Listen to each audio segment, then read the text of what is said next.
CM Ibrahim ಕೂಡ ಇವತ್ತು ನಾನು CM ಇಬ್ರಾಹಿಂ ಬಗ್ಗೆ ಪ್ರಸ್ತಾಪ ಮಾಡಬೇಕು ಅಂತ ಅನ್ಕೊಂಡೆ, ತಾವೇ ಪ್ರಸ್ತಾಪ ಮಾಡಿದ್ದೀರಿ. CM ಇಬ್ರಾಹಿಂ ಅವರು ಕೂಡ ಬಹಳ ಅಗ್ರೆಸಿವ್ ರಾಜಕಾರಣಿ, ಬಹಳ ಪ್ರಖರ ರಾಜಕಾರಣಿ. ಯಾಕೆ ಮೂಲೆ ಗುಂಪಾದರು? ಖಂಡಿತ ಮೂಲೆ ಗುಂಪು ಅವರು ಆಗಲಿಲ್ಲ. ಮತ್ತು ರಾಜಕೀಯದಲ್ಲಿ ಯಾರು ಕೂಡ ಮೂಲೆ ಗುಂಪು ಮಾಡಲಿಕ್ಕೆ ಸಾಧ್ಯವಿಲ್ಲ. ನಮ್ಮ ತಪ್ಪಿನಿಂದಲೇ ನಾವು ಮೂಲೆ ಗುಂಪು ಆಗ್ತೇವೆ.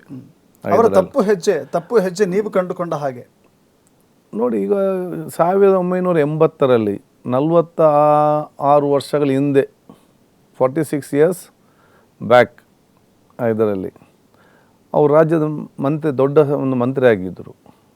ಇದರಲ್ಲಿ ಹಂತವಾಗಿ ಸಿವಿಲೈಸೇಷನ್ ಅಲ್ಲ, ಅದ್ರ ನಂತರ ಅದಕ್ಕಿಂತ ಮುಂಚೆ 7 ಪೋರ್ಟ್ಫೋಲಿಯೋಸ್ ಇತ್ತು ಅವರಲ್ಲಿ. ಅತ್ಯುತ್ತಮವಾದ ಮಂತ್ರಿ ಆಗಿದ್ದರು.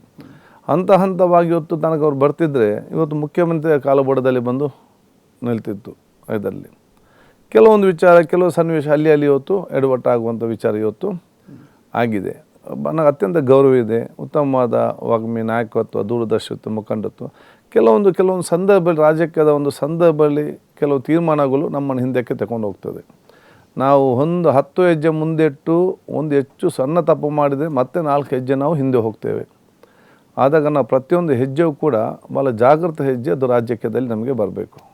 ಅದಕ್ಕಾಗಿ ನಾವು ಭಾಳಷ್ಟು ಮುಖಂಡರು ಒಂದು ಹಂತಕ್ಕೆ ಬಂದವರು ಮತ್ತೆ ಹಿಂದಕ್ಕೆ ಹೋಗುವುದು, ಮತ್ತೆ ಮುಂದಕ್ಕೆ ಒಂದು ದಡ ಮುಟ್ಟುವಂಥ ಪರಿಸ್ಥಿತಿ ಆಗಲಿಲ್ಲ. ಭಾಳಷ್ಟು ಇವತ್ತು ಯೋಗ ನಾಯಕರಿದ್ದಾರೆ. ಮುಂದಿನ ದಿನ ಖಂಡಿತವಾಗಿ ಅವರು ಯಶಸ್ವಿ ಆಗ್ತಾರೆ ಅಂತ ನನಗೆ ವಿಶ್ವಾಸ ಇದೆ. ಮುಸ್ಲಿಂ ಸಮುದಾಯದ ಮಾಸ್ ಲೀಡರ್ ಅಂದರೆ ಯಾರೀಗ? ನೋಡಿ, ಕಾಂಗ್ರೆಸ್ ಪಕ್ಷ ತತ್ವ ಆದರ್ಶವೇ ಮುಸ್ಲಿಂ ಮತವನ್ನು ಇವತ್ತು ಆಕರ್ಷಿಸುವಂಥದ್ದು, ಎಲ್ಲ ಜಾತಿ ವರ್ಗದ ಮಕ್ಕಳು ಆಕರ್ಷಿಸೋದು ಪಕ್ಷದ ತತ್ವ ಸಿದ್ಧಾಂತ. ಯಾರೇ ಅದು ಯುಟಿಕಾರೇ ಇರಲಿ, ಇನ್ನೊಬ್ಬನೇ ಇರಲಿ, ಯಾರೇ ಲೀಡ್ರಾಗಿದ್ದರೂ ಕೂಡ ಕಾಂಗ್ರೆಸ್ ಪಕ್ಷವನ್ನು ಲೀಡರ್ ಮಾಡಿದರೂ ಹೊರತು ಅವರಿಂದಾಗಿ ಕಾಂಗ್ರೆಸ್ ಪಕ್ಷಕ್ಕೆ ಯಾರಿಗೆ ಏನಂದು ಕೂಡ ಆಗಲಿಲ್ಲ. ಇದರಲ್ಲಿ ಎಷ್ಟೇ ದೊಡ್ಡ ಲೀಡರ್ಗಳು ಇದ್ದರು, ಯಾವಾಗ ಕಾಂಗ್ರೆಸ್ ಪಕ್ಷವನ್ನು ಬಿಟ್ಟು ದೂರ ಹೋದ್ರೆ ಅವ್ರು ಯಾರು ಕೂಡ ಅಡ್ರೆಸ್ ಇಲ್ಲದಂಥ ಪರಿಸ್ಥಿತಿ ಇವತ್ತು ಆಗಿದೆ ಇಡೀ ದೇಶದಲ್ಲಿ. ಇಲ್ಲಿ ಅಂತಲ್ಲ, ಗುಲಾಂ ನಬಿ ಆಜಾದ್ ಇದ್ದರು. ಕಾಂಗ್ರೆಸ್ ಪಕ್ಷದಲ್ಲಿದ್ದಾಗ ಅವರಿಗೆ ರಾಷ್ಟ್ರ ಮಟ್ಟದ ಇಡೀ ಗೌರವ ಇತ್ತು. ಯಾವಾಗ ಪಕ್ಷ ಬಿಟ್ಟು ಹೋದರು, ಇವತ್ತು ಅವರಿಗೆ ಜಮ್ಮು ಕಾಶ್ಮೀರದಲ್ಲೇ ಇವತ್ತು ಗುರುತಿಸಿಕೊಂಡ ಶಕ್ತಿ ಆಗಿದೆಯಾ? ಎಂತೆಂಥ ನಾಯಕರಿದ್ದು ರಾಷ್ಟ್ರೀಯ ಮಟ್ಟದಲ್ಲಿ. ಇದರಲ್ಲಿ ಯಾವಾಗ ಅವರ ಪಕ್ಷವನ್ನು ಬಿಟ್ಟು ದೂರ ಹೋಗ್ತಾರ ಅವ್ರು ಪಕ್ಷ ನಮ್ಮಿಂದ ಪಕ್ಷಕ್ಕೆ ಏನು ಪ್ರಯೋಜನ ಆಗಿದೆಯಾ ಅದಕ್ಕಿಂತ ನಾವು ಪಕ್ಷದಿಂದ ಜಾಸ್ತಿ ಪ್ರಯೋಜನ ಪಡೆದಿದ್ದೇವೆ. ನಮ್ಮ ನಾಯಕತ್ವವಾಗಿದ್ದು ಗುರುತಿಸಿಕೊಂಡು ನಮಗೆ ರಾಜ್ಯ ಮತ್ತು ರಾಷ್ಟ್ರದಲ್ಲಿ ಗುರುತಿಸುವ ಒಂದು ಪಕ್ಷ ಅವಕಾಶ ಕೊಟ್ಟಿದ್ದರೆ ಅದು ಕಾಂಗ್ರೆಸ್ ಪಕ್ಷದ ಕಾರ್ಯಕರ್ತರು ಕೊಟ್ಟಿದ್ದಾರೆ ನಮಗೆ. ಅದು ನಾವು ಎಂದೂ ಕೂಡ ಮರೀಲಿಕ್ಕೆ ಸಾಧ್ಯನೇ ಇಲ್ಲ. ಆದ ಕಾರಣ ಕಾಂಗ್ರೆಸ್ ಪಕ್ಷದ ನಾಯಕರೇ ಮಾಸ್ ಲೀಡರ್. ಮುಸ್ಲಿಂ ಮುಖಂಡರಿಗೆ ಅಥವಾ ಮುಸ್ಲಿಮರಿಗೆ ಕಾಂಗ್ರೆಸ್ ಹೊರತಾಗಿ ಬೇರೆ ಪಕ್ಷದ ಯಾವುದೇ ರೀತಿಯ ನೆರವು ಸಿಗೋದಿಲ್ಲ ಅಥವಾ ಬೇರೆ ಪಕ್ಷವನ್ನು ನಂಬಿಕೊಂಡಿಲ್ಲ ಅಂತ. ನೋಡಿ, ಕಾಂಗ್ರೆಸ್ ಪಕ್ಷ ಅಧಿಕಾರ ಬರಲಿ, ಅಧಿಕಾರ ಇರಲಿ, ಅಧಿಕಾರ ಇಲ್ಲದಿರಲಿ, ಯಾವ ಸಮುದಾಯ ಕೂಡ ಮೋಸ ಮಾಡಲಿಲ್ಲ. ಆದರೆ ಇವತ್ತು ಬೇರೆ ಪಕ್ಷಗಳು ಎಲ್ಲರಿಗೂ ಕೂಡ ಮೈನಾರಿಟಿ ಸೇರಿಸಿಕೊಂಡು ಎಲ್ಲರಿಗೂ ಕೂಡ ಮೋಸ ಮಾಡಿದಂಥವೇ ಇವತ್ತು ಪಕ್ಷ ಇವತ್ತು ಆಗಿದೆ. ಕಾಂಗ್ರೆಸ್ಸಿಗೆ ಕೆಲವೊಂದು ಸಂದರ್ಭದಲ್ಲಿ ಮತ್ತು ಕೆಲವರಿಂದ ಸಿಕ್ಕದಿದ್ದರೂ ಕೂಡ ಅದನ್ನು ಮನಸ್ಸಲ್ಲಿಟ್ಟುಕೊಂಡು ಎಲ್ಲಿ ಕೂಡ ತಮ್ಮ ತತ್ವ ಆದರ್ಶ ಬದಲನೆ ಮಾಡಲಿಲ್ಲ. ಇಡೀ ನಮ್ಮ ದೇಶ ಇತಿಹಾಸದಲ್ಲಿ ಅಧಿಕಾರ ಸಿಕ್ಕದಿರಲಿ, ತಮ್ಮ ತತ್ವ ಆದರ್ಶಗಳನ್ನು ಬಲಿ ಕೊಟ್ಟು ಆ ಒಂದು ಸಂವಿಧಾನಕ್ಕೆ ಅನುಗುಣವಾಗಿ ಬಲವಾಗಿ ನಿಂತು ಇವತ್ತಿಗೂ ಕೂಡ ಜನರ ಪರವಾಗಿ ಹೋರಾಡೋದಿದ್ದರೆ ಅದು ಕಾಂಗ್ರೆಸ್ ಪಕ್ಷ ಮಾತ್ರ. ಕೆಲವೊಂದು ಸಂದರ್ಭದಲ್ಲಿ ನಮಗೆ ಕಾಂಗ್ರೆಸ್ಸಿಗೆ 1990 ನಮ್ಮ ಬಾರ್ವಿ ಮಸೀದಿ ಇಶ್ಯೂ ಆದಂಥ ಸಂದರ್ಭದಲ್ಲಿ ಬಹುತೇಕ ಮೈನಾರಿಟೀಸ್ ಕೂಡ ಎಲ್ಲಿ ಕೂಡ ಇವತ್ತು ಶಕ್ತಿ ಕೊಡಲಿಲ್ಲ. ಅದೇ ಕಾಂಗ್ರೆಸ್ಸನ್ನು ಎಂದೂ ಕೂಡ ಮನಸ್ಸಲ್ಲಿ ಇಟ್ಕೊಳ್ಳಲಿಲ್ಲ.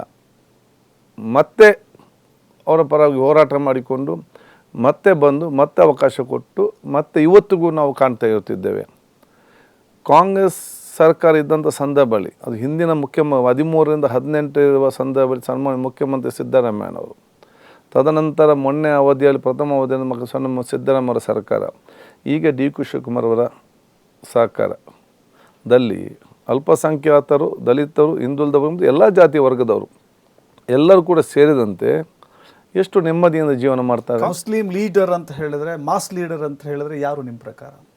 ನೋಡಿ, ಎಲ್ಲ ನಾಯಕರು ಕೂಡ ಅವರವರ ಕ್ಷೇತ್ರದಲ್ಲಿ ಅವರವರ ನಾಯಕರಾಗಿದ್ದಾರೆ.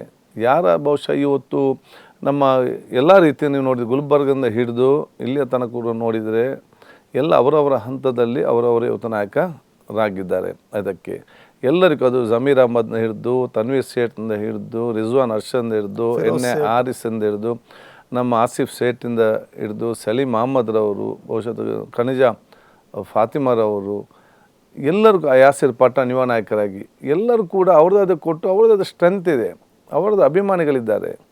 10 ಜನ ಜಿಂದಾಬಾದ್ ಹಾಕಿದರೆ ನಾನು ಗೆಲ್ಲುವುದು ಕೂಡ ಇಲ್ಲ, 10 ಜನ ಮುರ್ದಾಬಾದ್ ಹಾಕಿದರೆ ನಾವು ಸೋಲೋದು ಕೂಡ ಇಲ್ಲ.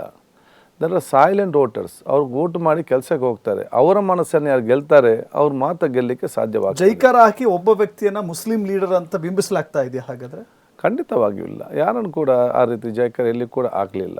ಅವರವರ ಅಭಿಮಾನಿಗಳು ಅವರು ಆಗ್ತಾ ಅವರವ್ರ ಪ್ರೀತಿ ವಿಶ್ವಾಸ ಇದರಲ್ಲಿ ಅದೇ ಎಲ್ಲ ಅಂತ ಹೇಳಲಿಕ್ಕೆ ಆಗುವುದಿಲ್ಲ.